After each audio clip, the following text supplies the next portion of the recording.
Hello viewers and welcome to another Doctor Who episode review. Today I'm reviewing The Timeless Children, the finale of Series 12.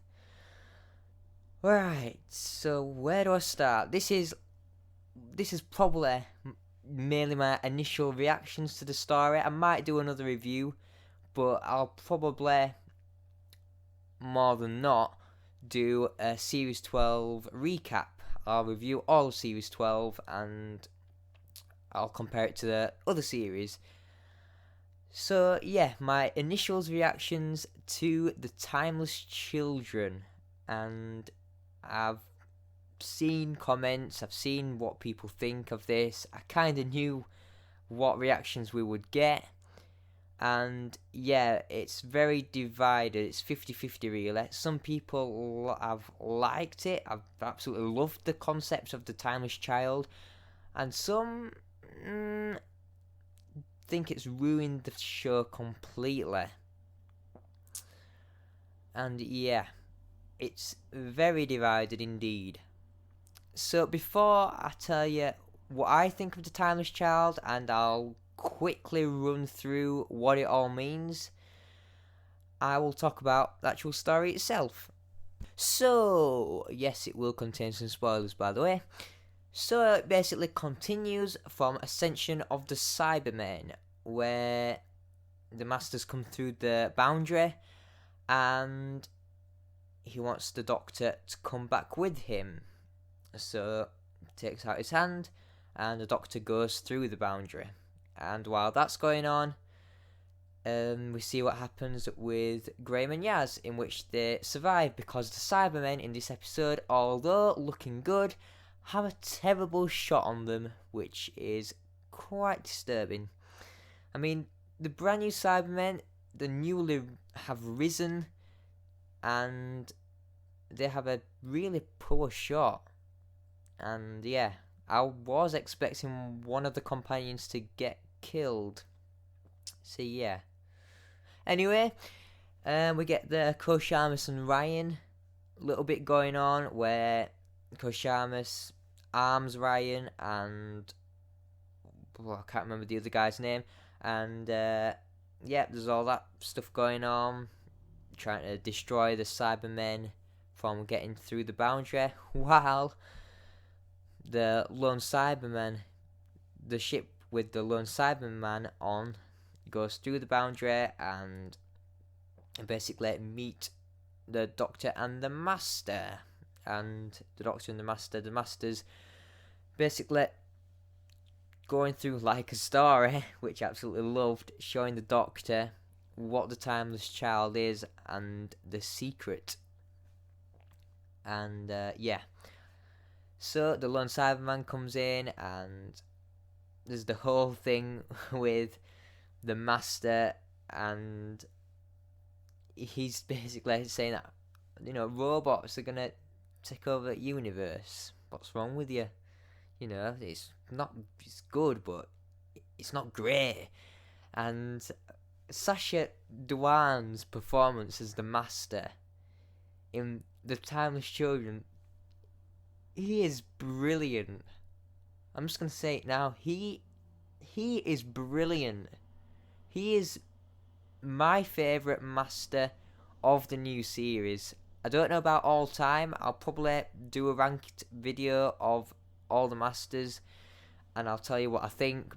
But the new series, indefinitely, Sacha Dhawan as the Master is brilliant. He's deadly. He is so evil. He has a lot of classic elements with the TCE and some of the things with his mastery sort of mannerisms and the way he talks. It's just brilliant. He's just a brilliant actor, and he's carried off the character so well. You know, he was worried that people wouldn't like him at the end of this episode, but I think even the people who hate the Timeless Child concept, I think they love Sacha Dhawan as the Master and want to see him back. He is brilliant. But that's just my opinion, and a lot of others. I think is the best of the new series. But and Johnson were brilliant and Michelle Gomez were good. But yeah, he's done the master justice. Yeah, and yeah, he's bonkers. So yeah, with Graham and Yaz and Ravio, they are they have chosen to hide themselves in Cybermen costumes so that they're not seen, so they can escape.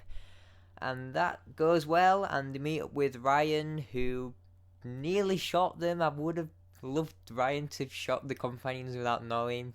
That would have been great. The lone Cyberman at this point, I thought were brilliant. He did a great performance again. So yeah, they basically all meet up and end up going through the boundary. And they meet up with the Doctor when she's finally discovered about the timeless child. And because of all this, the Doctor sent them back to 21st century Earth. And yeah, at that point, she's left them to sort out the mess that she created. So that's basically the story. And yeah, the timeless child, we now know who that is. And the timeless child is the Doctor, of course. A lot of people suspected it, and to be honest, I think I did. Yeah. And what do I think of it? Is that what I hear you ask? I think, the aspect of pre-Hartnell Doctors has just not appealed to me one bit. It's just, there can't have been Doctors before William Hartnell. He is the first Doctor. I thought that was absolutely awful. However, the way it was carried out in this episode and the way it was explained and the origins of Gallifrey and the Time Lords and regeneration, I thought it was brilliant. I've completely contradicted myself because I thought pre-Hartnell Doctors would be the worst thing ever, and I thought it would kill the show. I absolutely did. But I think it's worked out brilliantly, and Chris Chibnall has got some bollocks. He has taken the biggest risk against all the fans, and I love him for that. I love how much of a risk taker he is, and he outshines Moffat for me. He really does. I'm sorry that's going to hurt a lot of people, but he does. I don't think he'll ever be my favourite showrunner because he did Series 11, remember? But he's carried out this risk of creating the origins of the Time Lords and created this figure of the Timeless Child. And he has tightened up those plot holes. Well, a few of them anyway. And I'll go on to that in a bit.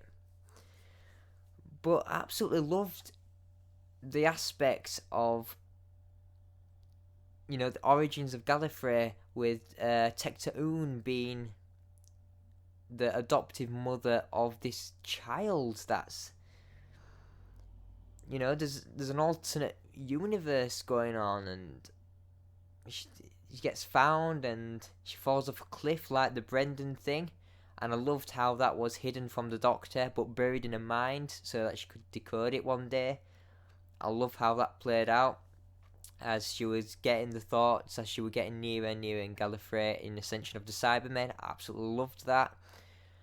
And basically, Tecta figures out that after falling off a cliff, the Timeless Child cannot die but regenerate, and after years and years and years and years and years, she then after loads and loads of regenerations as well, she finds out a way to extract that energy, regeneration energy, and put it in herself so that she can do it. And basically, that's how regeneration started.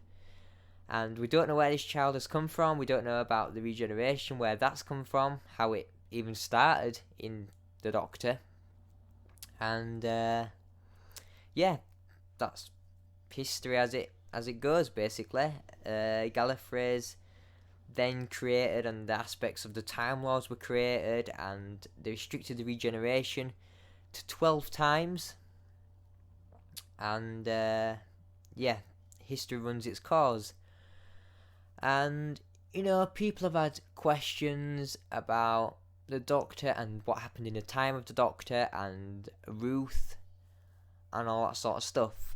And after piecing it together, processing it first, and then piecing things together, I still want to rewatch the episode, which I haven't done yet. After doing that, it's not as bad as people are making it out, to be fair. So yeah, the thing with Ireland were pretty good. I loved how that was hidden away from the Doctor, and the Masters discovered it. And the Masters destroyed Gallifrey. We don't know how he's done it. We won't ever know. But the Master destroyed Gallifrey because of all of this that is found out, that was hidden away from him. He doesn't like to think of the Doctor being part of him because of the regeneration, because of the timeless child, and the genes and the genes that come with regeneration. Every Time Lord has a bit of the Doctor in them, and the Master hates that, absolutely despises that. And yeah, he destroyed Gallifrey from keeping it from him. And I loved that, because the Master don't want the Doctor to be part of him. It was great. And yeah, but I'll come on to the Timeless Child bit after this, but I just want to say that it took me by surprise when the Master shrunk the lone Cyberman, and he had the Siberium in him, and they created the Cyber Lords, the Cyber Masters. I thought that was great.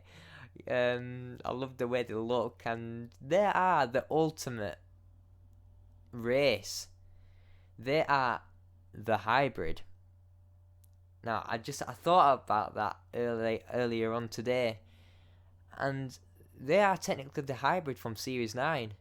That was the thing all along that was haunting the Doctor. The Time Lords and the Cybermen being a race, and I thought it was great. And the way the Master were acting when they were coming down with the douche, douche, douche, I thought were great. So yeah, they are the ultimate race.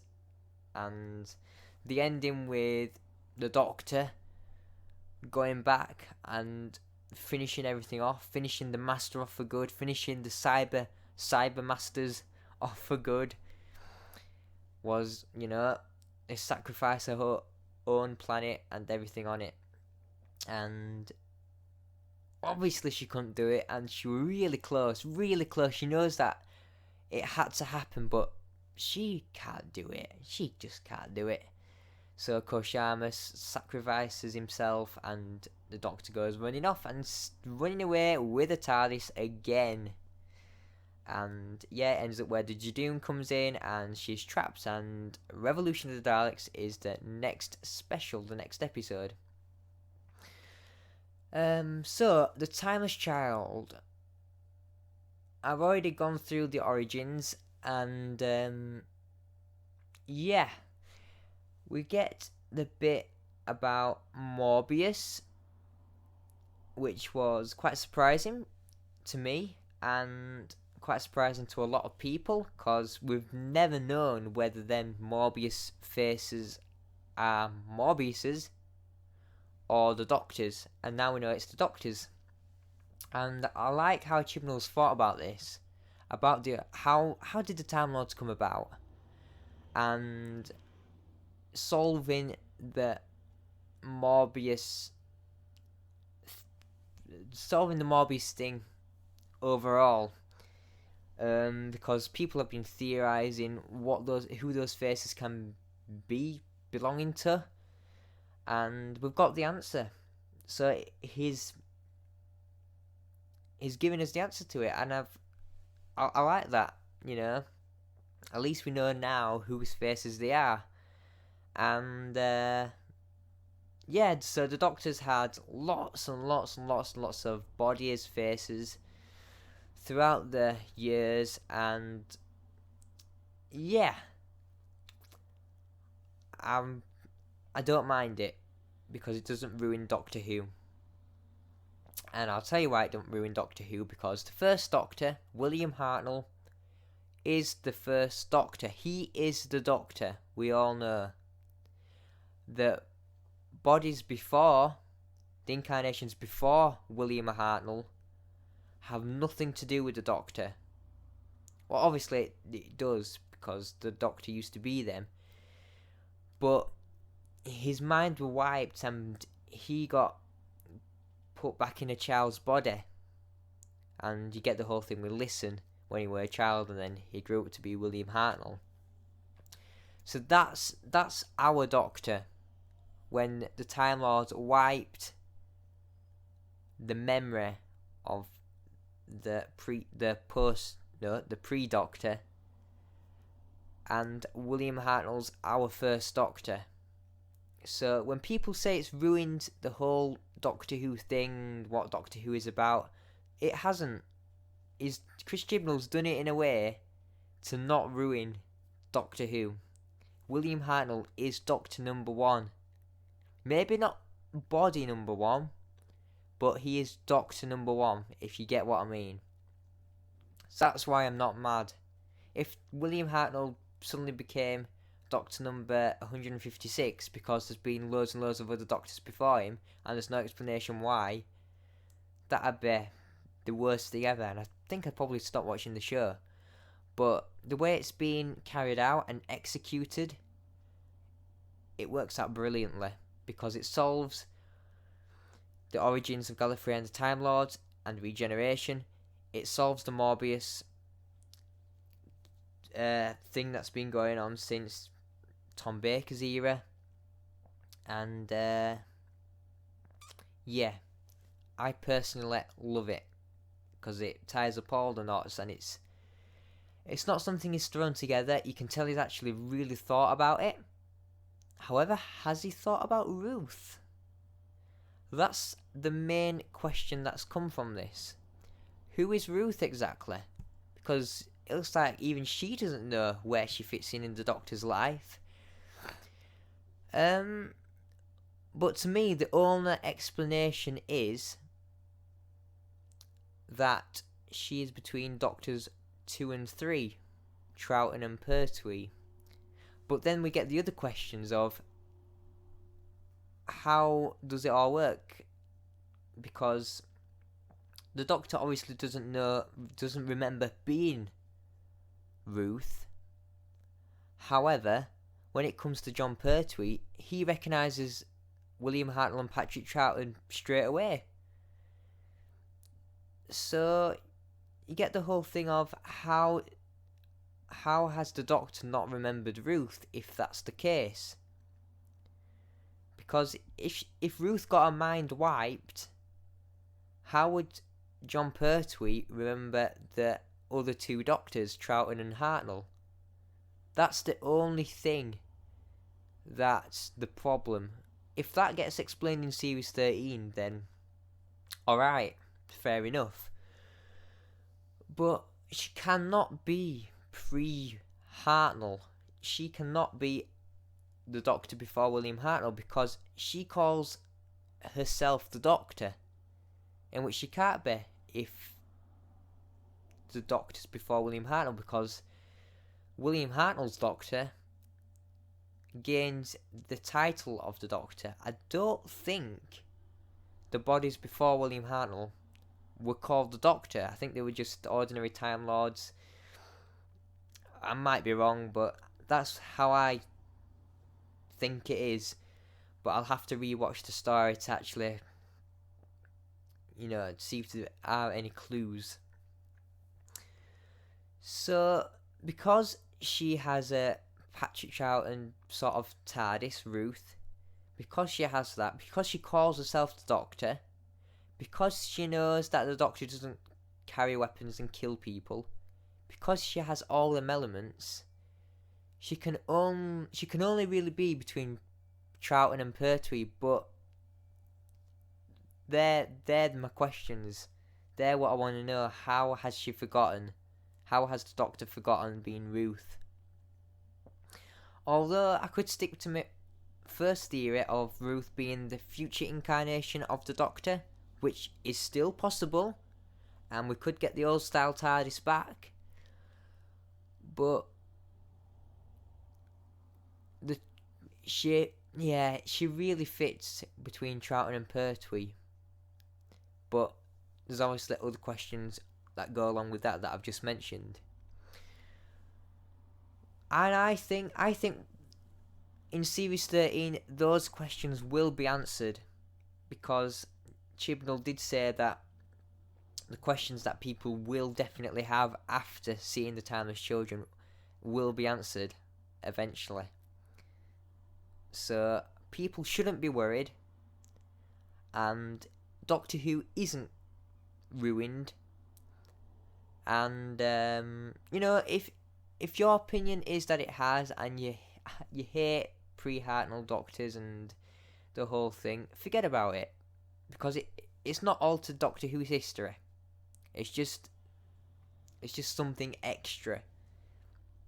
So you're entitled to your own opinion, and put down in the comments below who you think Ruth is.